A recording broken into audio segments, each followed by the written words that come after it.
Hi, I'm Dr. Mary Beth Crane, and today we're going to talk about how to return running after an injury. It's very frustrating to all of us, whether you're a newbie runner or whether you've been running for 40 years like I have. Hello, Boudreaux, he's coming to visit us. Seriously, I remember a few years back when I had run my fastest 5K that I had run in almost 5 years, and a week later I'm doing a track workout at 5:30 in the morning and I fall in a pothole. Yes, there's some of our tracks around here had potholes. Fell in a pothole and broke my 5th metatarsal, and I was so mad. And it wasn't so much that I was mad that I broke my foot, it was just I had worked so hard and done everything that I needed to do to get to that fast 5K, and here I was, I just lost the rest of the summer. And then I thought about how long is it going to take me to get back? Wow. Well, I'll tell you that veteran runners tend to come back too quickly, and newbie runners tend to be so skittish about the injury that they had that unless it was a fall down go boom injury like I had, if it was a overuse injury, which is the most common thing, like a stress fracture or a bad tendonitis or plantar fasciitis, probably the most common thing we see, newbie runners who have those type of injuries are afraid and often are coming back so slowly that it's absolutely ridiculous.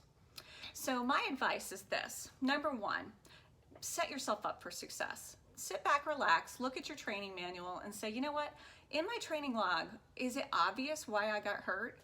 Did I fall in a pothole, or was this a chronic stress injury? And if it was a chronic stress injury, you were probably doing too much, too soon, too fast anyway. So you need to look at how you ramped up that season anyway.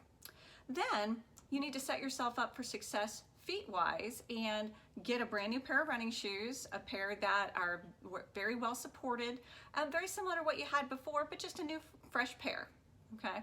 And then we start to think about, all right, how fast can I come back?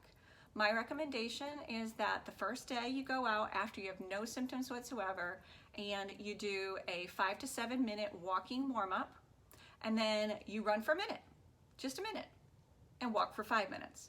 And then run for a minute and walk for 5 minutes. And don't do that for more than 30 minutes. And then you get up the next day and you think, how do I feel? Do I have any symptoms? No symptoms. We're going to cross-train that day anyway to give ourselves a little bit of a break.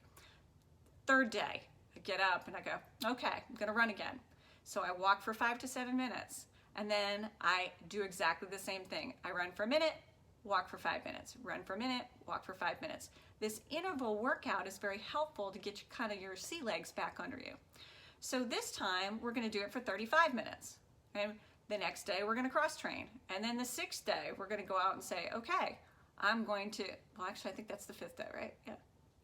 Anyway, the next day, you're going to go out and you're going to add 5 more minutes. And you're going to work yourself from 30 to 45 minutes. When I get to 45 minutes and I still haven't had any symptoms, then my next running day, again, we're doing every other day at this point, is going to be walk for 5 to 7 minutes to warm up, run for 2 minutes, walk for 4 minutes.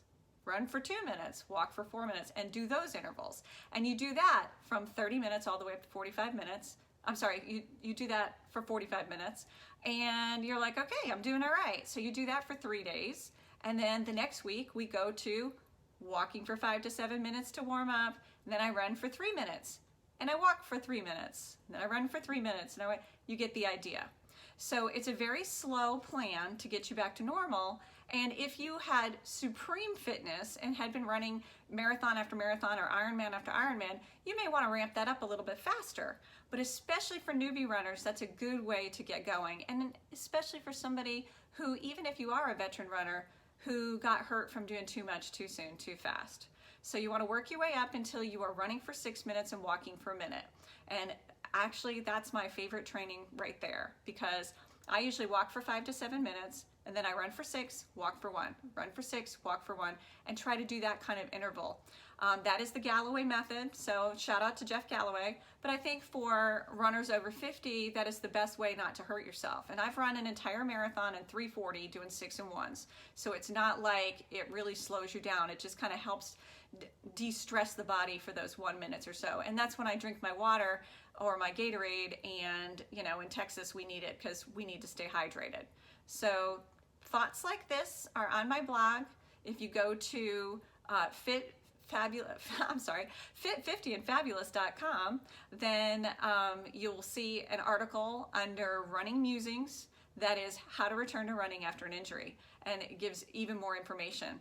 So www.fit50andfabulous.com, and see the rest of the article. And next time, we'll discuss something else that I'm sure is going to be incredibly interesting. We just don't know what it is yet. So have a great day. This is Dr. Mary Beth Crane.